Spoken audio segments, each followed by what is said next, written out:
আমি যেহেতু গাছ অনেক পছন্দ করি, তাই আমার ভাগ্নি আমাকে 2 রকমের গাছ গিফট করেছিল। গাছগুলো যেহেতু ঘরের ভিতরে রাখবো, আর এই ঘরের ভিতরে রাখার জন্য ছোট কোনো টব আমার কাছে ছিল না, তাই আমি একটু চিন্তার মধ্যেই পড়ে গিয়েছিলাম। আর এই চিন্তা করতে গিয়ে হঠাৎ করেই মনে পড়লো রান্নাঘরে 2টো পাত্র রয়েছে, যেটা আমার মায়ের কোনো কাজে লাগে না।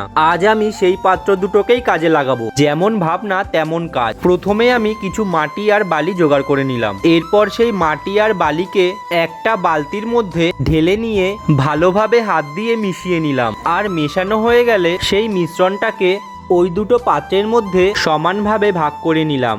আর তারপর গাছগুলোকে সুন্দরভাবে বসিয়ে নিলাম। এখন তোমরা অনেকেই ভাবতে পারো মাটির সাথে আমি বালিটা কেন মেশালাম। বালিটা দেওয়ার কারণে মাটিটা খুব বেশি টাইট হবে না, এর জন্য গাছের গোড়ায় জলও জমবে না, আর গাছটা সুস্থ থাকবে। যাই হোক, তোমরাই বলো গাছগুলো দেখতে কেমন লাগছে।